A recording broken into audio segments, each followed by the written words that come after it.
नमस्कार दोस्तों। Are you working in night shifts? If yes, then watch this before it's too late. रात को काम करना, नाइट शिफ्ट करना, जो कि लोग दो रीजन की वजह से करते हैं। पहला तो यही होता है कि वो अपनी जो वेस्टर्न इन्फ्लुएंस होती है, वो लोग उससे काफ़ी ज़्यादा इन्फ्लुएंस हो जाते हैं।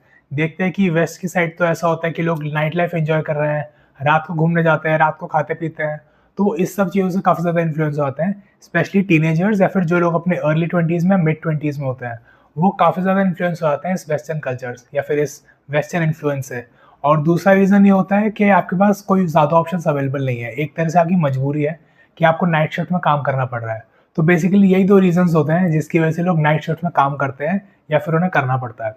और ये जो नाइट शिफ्ट में काम करने की आदत जो है या फिर जो ये मजबूरी है या फिर जो थोड़ा इन्फ्लुएंस की वजह से आप कर रहे हैं, ये बीपीओ या फिर कॉर्पोरेट्स तक लिमिटेड नहीं है। और भी काफ़ी सारे ऐसे प्रोफेशंस होते हैं जहाँ पे नाइट शिफ्ट में लोग काम करते हैं या फिर उन्हें करना पड़ता है, जो कि होता है apart from your corporates and BPO, जो कि होता है एविएशन इंडस्ट्री, हॉस्पिटल इंडस्ट्री या फिर जो हॉस्पिटल जो होता है वहाँ पे काफ़ी ज़्यादा जो वर्कर्स होते हैं, फिर मेजॉरिटी ऑफ जो वर्कर्स जो होते हैं उनकी कोई शिफ्ट टाइमिंग्स फिक्स भी नहीं होती। कभी भी उनकी शिफ्ट रोटेट कर दी जाती है कि रिक्वायरमेंट इतनी आ रही है, पेशेंट्स बहुत ज़्यादा आ रहे हैं, तो उनकी शिफ्ट्स टाइमिंग्स वगैरह भी चेंज होती रहती है और उनका कुछ फिक्स शेड्यूल नहीं हो पाता। और इवन एविएशन में भी ऐसा होता है, जो पायलट्स होते हैं, जो ग्राउंड फोर्स होता है, तो इन सब की भी शिफ्ट चेंज होती रहती है बेस्ड ऑन देयर रिक्वायरमेंट्स या फिर कितनी फ्लाइट्स हैं, उसके हिसाब से इनकी शिफ्ट्स भी चेंज होती रहती है। तो लोग ऐसा सोचते हैं कि ये नाइट लाइफ एंजॉय करना काफ़ी ज़रूरी है। वेस्ट में काफ़ी लोग अपना खाते-पीते हैं, घूमते-फिरते हैं रात को, तो वो भी एक अच्छी लाइफ है एक्सप्लोर करने के लिए या फिर ऐसी लाइफ होती है।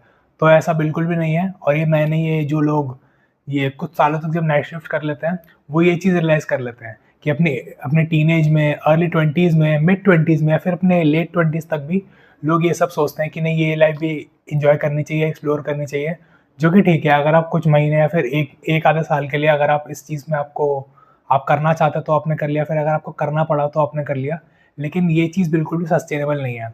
क्योंकि होता क्या है कि जब आपको थोड़ा बहुत एक्सपीरियंस हो जाता है लाइफ़ का या फिर आप चीज़ें समझने लग जाते हैं, इस नाइट शिफ्ट के लिए आप ये चीज़ रियलाइज़ करते हैं कि actually it's not worth it. और नाइट शिफ्ट में लोग काम इसलिए भी कर लेते हैं क्योंकि उन्हें हेफ्टी जो अलाउंसेस भी मिलते हैं। होता क्या है कि कॉर्पोरेट्स या फिर जितने बीपीओ होते हैं, फिर जो नाइट शिफ्ट में अगर आप काम करते हैं, तो आपको वो ऑफ़र अट्रैक्टिव बनाने के लिए या फिर जिससे आप वो ऑफ़र एक्सेप्ट ही कर लें, वो आपको हेफ्टी बोनस आपको ऑफ़र करते हैं। ऐसा दिखाते हैं कि आपको नाइट शिफ्ट अलाउंस मिल रहा है और जो आपका जो पे होगा, लेट्स से अगर आपको 1 या 2 साल का एक्सपीरियंस है, तो आपकी सैलरी अगर ₹100 है, तो अगर आप वही काम नाइट शिफ्ट में करेंगे, तो आपके लिए उसकी शायद 150 या फिर कभी-कभी डबल पे मिल जाता है, ₹200 मिल जाते हैं। तो इस जो एक्स्ट्रा पैसे जो मिलते हैं, तो लोग कहीं न कहीं अपनी वो उस चीज़ पे कॉम्प्रोमाइज़ कर लेते हैं कि यार डे शिफ्ट नहीं नाइट शिफ्ट है, काम कर लेते हैं, दिन में सो जाएँगे, ऐसा सोच के वो ये कॉम्प्रोमाइज़ कर लेते हैं। लेकिन जब वो कुछ सालों तक जब ये जॉब कर लेते हैं, कुछ सालों बाद वो रियलाइज़ करते हैं कि एक्चुअली ये चीज़ बिल्कुल भी वर्थ इट नहीं है। क्योंकि आपका जो पूरा बैलेंस होता है, जो आपकी जो बॉडी होती है, वो सोलर साइकिल से अलाइन्ड होती है। तो वो आपका अलाइनमेंट पूरा चला जाता है, जिसकी वजह से आपका सर्केडियन रिदम पूरी तरीके से खराब होता है, एक तरह से डिस्ट्रॉय हो जाता है। उसकी वजह से क्या होता है कि जब आप दिन में सो रहे हैं, रात को आप काम कर रहे हैं, जबकि आपकी बॉडी उल्टा काम करती है, आपको जो क्लॉक होती है, बायोलॉजिकल क्लॉक, वो पूरी उल्टी हो जाती है वो एक तरह से। तो पहले चीज़ इसके इम्पैक्ट्स क्या होते हैं कि आपका मूड सबसे पहले आपका मूड खराब होना शुरू होता है। आपके स्ट्रेस लेवल्स बढ़ जाते हैं। जैसे कि अगर आपकी एज का कोई है जो सेम काम कर रहा है लेकिन वो डे शिफ्ट में कर रहा है, तो उसके और आपके मूड में डिफरेंस रहेगा क्योंकि आप हमेशा चिड़चिड़े रहते हैं, इरिटेटेड आप रहते हैं, आपको स्ट्रेस लेवल्स आपके थोड़े ज़्यादा हाई रहते हैं। क्योंकि उसका रीज़न तो है कि आपकी नींद ही पूरी नहीं होती। क्योंकि आप जितना भी ट्राई कर लें कि आप दिन में सो जाएँगे 8 घंटे, 9 घंटे, 7 घंटे आप सो जाएँगे, लेकिन वो चीज़ पॉसिबल हो ही नहीं पाती। क्योंकि अगर आप अपने घर में आके सोते हैं सुबह के टाइम 5 या 6 बजे, जब भी आप सोते हैं सुबह के टाइम और आप सोचते हैं कि मैं 1 या 2 बजे उठूँगा या फिर उठूँगी, तो वो चीज़ पॉसिबल नहीं हो पाती। क्योंकि जब आप सो रहे होते हैं, तो ऑब्वियसली आपका जो पूरा घर है वो तो आपके हिसाब से वो काम नहीं हो पाएगा।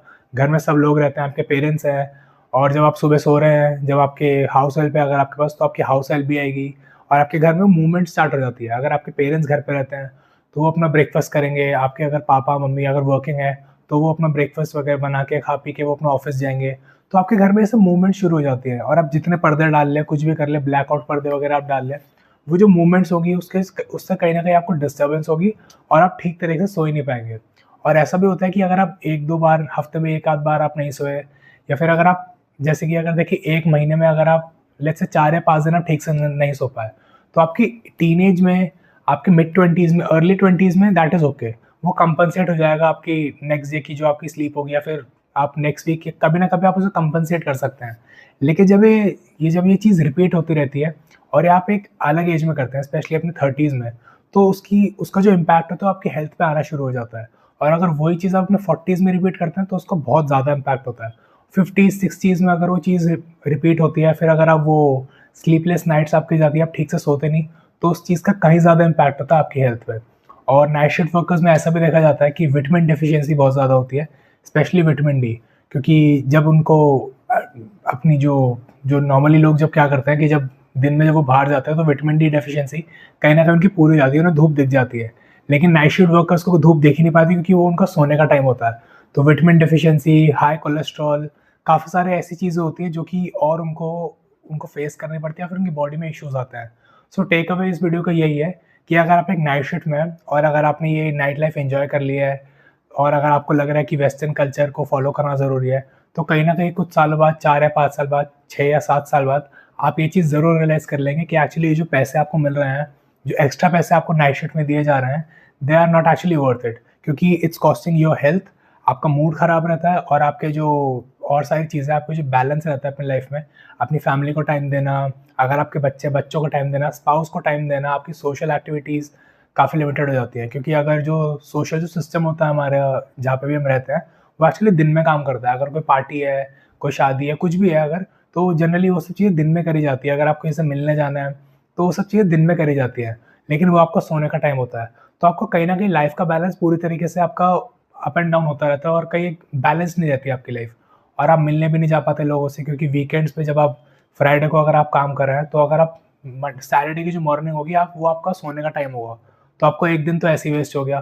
तो फिर जब आपको सोने का टाइम होता है, वो लोगों का इंटरैक्ट करने का टाइम होता है, मिलने-जुलने का टाइम होता है, तो वो चीज़ बैलेंस हो ही नहीं पाती। तो ये चीज़ का आपको ध्यान रखना है और जितना जल्दी हो सके आपको उस नाइट शिफ्ट से निकलने की कोशिश करनी है। हो सकता है अपने स्किल सेट में थोड़ा चेंज करके हो, या फिर अगर कोई और अपॉर्च्युनिटी देख के हो, कहीं और कंपनी देख के, या फिर अगर अगर आपको अपने करियर में पिवट भी करना पड़े, तो आपको इस चीज़ की भी कोशिश करनी है, क्योंकि लॉन्ग रन में ये चीज़ बिल्कुल भी वर्थ इट नहीं है। क्योंकि आपका सर्केडियन रिदम खराब हो रहा है, आप कहीं इंटरैक्ट नहीं कर पा रहे किसी से, सोशल लाइफ आपकी पूरी खराब है, पर्सनल लाइफ आपकी खराब है। और एक और चीज़ जो आपको रियलाइज़ करनी है कि आपकी लाइफ में ये सारी जो चीज़ें होती हैं, आपकी पर्सनल लाइफ हो गई, आपकी फैमिली टाइम हो गया, आपकी ईटिंग हैबिट्स हो गई, और ईटिंग हैबिट्स भी काफ़ी खराब रहती है नाइट शिफ्ट वर्कर्स की। इससे बोलने से याद आया कि नॉर्मली जो लोगों का डिनर टाइम होता है, वो एक्चुअली उनका स्नैक का टाइम होता है, और जब वो घर आते हैं तब उनको भूख लग रही होती है, तो वो ऑड टाइम्स पे खाते हैं, जिसकी वजह से उनकी बॉडी काफ़ी ज़्यादा क्रोनिक डिजीज़ेज़ भी डेवलप कर लेती है, और वो लॉन्ग रन में वो सब चीज़ें एक तरह से काफ़ी उनको क्योर करना भी मुश्किल हो जाता है। और फिर लॉन्ग रन में वो चीज़ जब रिपीटेडली होती रहती है, तो उसका और ज़्यादा इम्पैक्ट होता है उनकी हेल्थ पे। तो ये एक और रीज़न है, क्रोनिक डिजीज़ेज़ भी काफ़ी ज़्यादा डेवलप कर लेते हैं वो, या फिर काफ़ी ज़्यादा हो सकता है कि चांसेस बहुत ज़्यादा बढ़ जाते हैं कि वो लोग ये तरह के डिजीज़ डेवलप कर लेंगे। तो बात कर रहा था मैं कि ये आपकी जो फैमिली लाइफ़ होती है, आपकी जो पर्सनल टाइम होता है, आपका जो सोशल लाइफ़ वगैरह, जितनी भी तरह की आपकी लाइफ़ होती है, कि अगर आपको फैमिली को टाइम देना है, बच्चों को टाइम देना है, स्पाउस को टाइम देना है, और अपने आप के साथ भी एक रिलेशनशिप होता है वो। अगर आप इन सब चीज़ों को अगर आप देखें, तो ये चीज़ कहीं न कहीं लिंक्ड है। आपकी ईटिंग हैबिट्स, सब कुछ आप जो अपनी लाइफ़ में करते हैं, कहीं न कहीं इंटरलिंक्ड है। जैसे कि अगर आपके स्पाउस से आपकी लड़ाई हो गई और आप उस खराब मूड के साथ ऑफ़िस जाते हैं, तो कहीं न कहीं आपका काम में इम्पैक्ट होता है। आप कहीं न कहीं इतने प्रोडक्टिव नहीं रह पाते। और ऐसा भी हो सकता है कि अगर आप इतने प्रोडक्टिव नहीं रह पाते, तो आपकी कहीं आर्ग्यूमेंट हो गई ऑफ़िस में, तो आपको वहाँ पे भी डाँट पड़ गई, या फिर आपकी बहस हो गई, तो आपको उस चीज़ पे गुस्सा आएगा। फिर जब आपका लंच ब्रेक होगा, डिनर टाइम होगा, आप ठीक से खा नहीं पाएँगे। अगर आप ठीक से खा नहीं पाएँगे, आपके पास एनर्जी नहीं होगी, तो फिर आप फिर से दोबारा से ठीक से काम नहीं कर पाएँगे और आप चिड़चिड़े रहेंगे। तो कहीं न कहीं ये सारी चीज़ें इंटरलिंक्ड होती हैं। आपकी फैमिली हो गई, आपकी पर्सनल लाइफ़ हो गई, आपकी ईटिंग हैबिट्स हो गई, ये सारी चीज़ें इंटरलिंक्ड हैं। तो आपको एक होलिस्टिक अप्रोच रखनी है। आपको ऐसा नहीं सोचना कि यहाँ मुझे पैसा ज़्यादा मिल रहा है, तो मैं काम कर लेता हूँ या कर लेती हूँ, कहीं न कहीं बैलेंस हो जाएगा। लॉन्ग रन में आपको ये सब जब चीज़ें रियलाइज़ होंगी, तब शायद ऐसा होगा कि आप उस स्किल सेट को शायद डेवलप ना कर पाएँ, या फिर तब आपके लिए चीज़ें काफ़ी आपके लिए शायद देर हो जाए, कि आप उस जगह से शायद निकल ही ना पाएँ, आपके पास वो अपॉर्च्युनिटीज़ हो जो आपने मिस कर दी हो।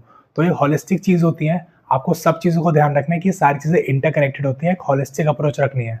और अगर आप भी अपनी लाइफ़ में एक होलिस्टिक अप्रोच रखना चाहते हैं, एक ऐसी पर्सनलाइज़्ड गाइडेंस चाहते हैं जिससे आप अपनी लाइफ़ को ट्रैक पे ला सकें, तो आप मुझे व्हाट्सएप पे रीच आउट कर सकते हैं। आपको मुझे LO व्हाट्सएप करना होगा, and I will be more than happy to help you. Number आपको डिस्क्रिप्शन में मिल जाएगा। इस वीडियो को अपने दोस्तों के साथ शेयर करें, जो एक नाइट शिफ्ट वर्कर हैं और इस चैनल को सब्सक्राइब करें because I release a new video every Monday and Thursday and you won't want to miss them. Thank you and I'll see you in the next one.